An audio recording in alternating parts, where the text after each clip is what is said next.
résistants, bonsoir. Vous avez droit à la vérité de ce qui s'est passé à Vannes, où de pacifiques assises bretonnes sur l'immigration se sont vues agressées, assiégées par une quarantaine d'islamistes. Environ 150 personnes avaient assisté tout l'après-midi de samedi à Vannes, à l'intérieur d'un hôtel, à une conférence-débat sur l'immigration avec des points de vue différents, des identitaires, des européistes, des nationalistes bretons et des républicains jacobins que je représentais. En fin d'après-midi, vers 18h30, on nous signale qu'une quarantaine de salafistes reconnaissables, avec notamment leur barbe, leur accoutrement vestimentaire, sont en train de s'installer, sont en train d'arriver devant l'hôtel et menacent celui-ci et ses occupants. On ne le sait pas encore, mais ces islamistes, dont le télégramme de lundi matin dit qu'ils étaient venus discuter parce que choqués, étaient arrivés pour discuter avec des lacrymos, des pierres et des matraques. C'est ce qu'on appelle une négociation musclée, comme on le verra un petit peu plus tard, lors de la confrontation des deux. Calmez-vous les mecs,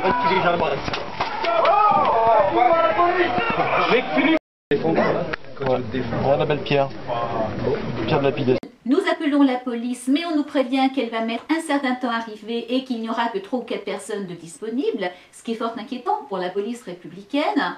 Donc tous les hommes qui étaient présents dans la salle vont rejoindre le service d'ordre prévu depuis tout l'après-midi pour essayer de protéger les occupants de l'hôtel, c'est-à-dire les clients normaux, les spectateurs des assises et l'hôtel lui-même, parce qu'on a peur de caillassage, on a peur d'une entrée brutale et agressive, on a peur que des voitures soient brûlées, on ne sait absolument pas ce qui risque de se passer. Tout ce que l'on voit, c'est qu'on a un groupe qui est très près de l'entrée, qui a des gestes agressifs, qui a des gestes obscènes et qui est à tout le moins menaçant. Un des adhérents de Résistance républicaine s'avance pour jouer les médiateurs et essayer de calmer le jeu. Taisez-vous, taisez-vous, on se tait. On se tait. C'est des convertis. Les gars, on se tait, on écoute. Je crois que c'est des convertis. Taisez-vous les gars, écoutez. Écoutez, écoutez. Arrête, écoutez, écoutez. Ça, il n'y a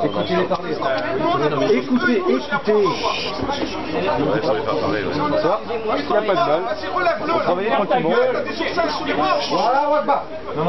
Notre médiateur nous dira après coup que effectivement ces islamistes étaient venus parce qu'ils n'acceptent pas qu'on critique leur religion. Évidemment, c'est très angoissant, c'est très inquiétant parce qu'on y revient une fois de plus. La violence et le retour au délit de blasphème. On n'a plus le droit en France de parler d'islam, on n'a plus le droit en France de parler d'immigration sans s'exposer à recevoir des pierres, des coups de ceinture et du lacrymo. Ce sont nos libertés qui sont en danger et l'épisode de Vannes en est la preuve par 9. Aujourd'hui, lacrymo et pierre. Demain viendront-ils avec des kalachnikovs pour faire taire définitivement les islamophobes et les patriotes inquiets de l'immigration et inquiets de la progression de l'islam? On peut se poser la question. Alors, la suite des événements. À un moment donné, notre médiateur semble pris à partie par un islamiste plus virulent, plus véhément que les autres, qui s'avance vers lui avec la matraque levée, et les nôtres, inquiets, foncent à la rescousse. S'ensuit une mêlée. Les islamistes reculent, s'enfuient.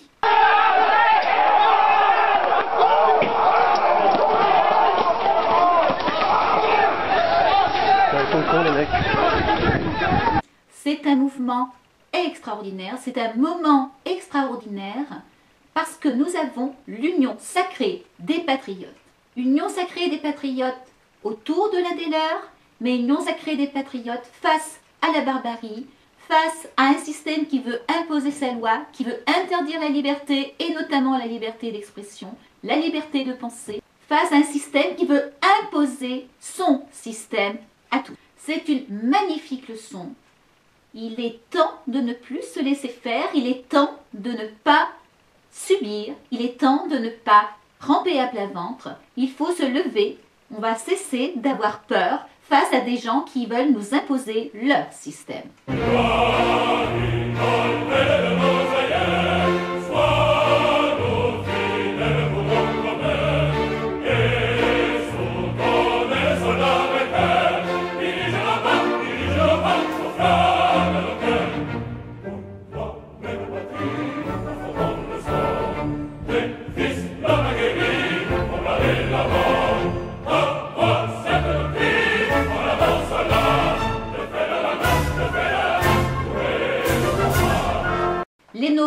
reviennent à nouveau protéger l'hôtel. La police arrive sur ces entrefaites et se met effectivement au milieu des islamistes et des nôtres. Notre médiateur ne se démonte pas et retourne discuter, retourne essayer de les calmer et entend à nouveau ces gens-là ne respectent pas notre religion.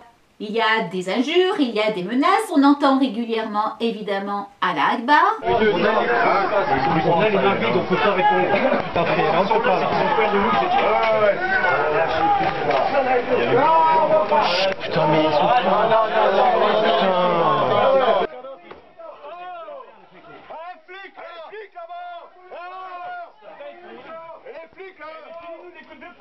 Ils sont pas nombreux, attends, les deux. On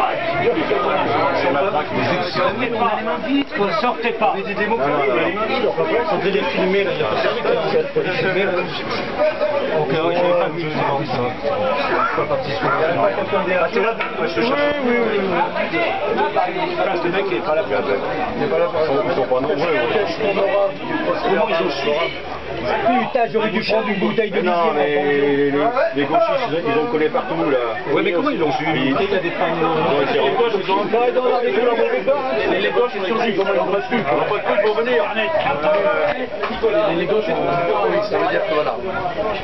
Nous sommes tous connus, de toute façon. Ah oui, ça veut dire... Non, j'ai vu les victimes. Les agresseurs. Alors calmez vos gars, s'il vous plaît. Comme ça, on est protégés dans les villes. La police, les gars, les gars.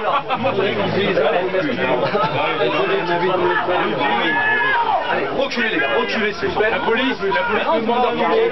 Mais si vous voyez, on travaillera après. Mais reculez s'il vous plaît. C'est bon. On voit tout de suite que...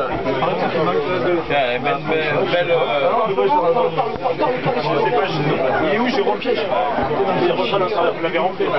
Alors, cet événement peut paraître mineur, mais il est important pour 3 raisons.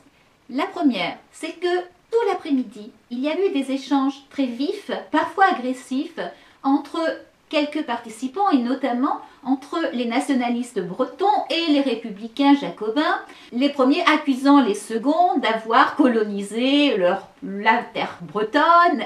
Et face à l'agression islamiste, tous d'un seul coup, sans savoir qui est qui, côte à côte, européistes, identitaires, nationalistes bretons, républicains, jacobins, au coude à coude, dans une fraternité extraordinaire, se lèvent et font bloc et disent non. Nous sommes ensemble et la priorité, ce ne sont pas nos divergences, ce ne sont pas nos désaccords. La priorité, c'est de sauver la France, de sauver nos valeurs et de ne pas laisser l'islam et la barbarie faire la loi. Deuxième raison de dire que cet événement a été important, c'est que exactement 5 minutes avant l'attaque, un des spectateurs des assises qui avait demandé la parole avait essayé de nous dire qu'il n'y avait pas de problème avec l'islam et que ça n'était pas ça le problème en France. La réponse du réel a été fulgurante et évidente. Troisième raison, c'est la preuve par 9 que les médias ont un parti pris pro-islam fort inquiétant. Si on regarde l'article du Télégramme qui a été repris en partie par Ouest France, on se rend compte qu'à aucun moment islamiste, salafiste n'a été prononcé. L'article est particulièrement mensonger et manipulateur. Il parle d'habitants du quartier de Kerkado. Il parle de jeunes vannetés choqués qu'une telle réunion puisse se tenir à Vannes. Pourtant, le même télégramme rappelle qu'il s'agit d'un colloque breton sur l'immigration. Est-ce que le mot colloque, est-ce que le mot breton, est-ce que le mot immigration sera des mots choquants? Il n'est même pas question d'islam. Or, le télégramme fait comme si le fait de parler d'immigration pouvait être conçu comme une provocation, voire une agression, envers des jeunes du quartier de Kerkado. On ne peut donc plus, en France, débattre sur l'islam, on l'avait vu à plusieurs reprises ces dernières années, mais même sur l'immigration, on ne peut plus débattre sur l'immigration sans que des islamistes viennent dire « vous vous attaquez à notre religion ». Pour parachever tout, les agresseurs sont peints comme des pacifiques venus tenter de débattre avec les identitaires. Bien sûr, Il n'est question nulle part de leurs pierres, de leurs lacrymos, de leurs matraques. Par contre, ils sont présentés comme des victimes. 2 jeunes de Kercado ont été blessés. Comme si les agressés, à savoir nous, devenions les agresseurs. Personne ne parle du jeune de chez nous que les pompiers ont dû soigner longuement à cause de lacrymo qu'il avait reçu en plein pot dans les yeux. Personne ne parle de ceux d'entre nous qui ont reçu des pierres, et pas petites, jetées violemment, des écorchures, des ecchymoses. Rien, silence radio. Bref, une journée historique, je crois, qui a fédéré des gens qui se connaissaient à peine, qui s'ignoraient, qui parfois peut-être s'en voulaient. On a réussi à constituer samedi dernier l'ébauche d'un front des patriotes. Et je crois que ce front de patriotes ne va faire que s'enfler, se développer, parce que c'est notre seule façon de lutter contre le danger immense qui nous menace, qui est véhiculé par l'islam et qui est la perte de la liberté d'expression, la perte de nos libertés fondamentales. Vive la République, vive la France!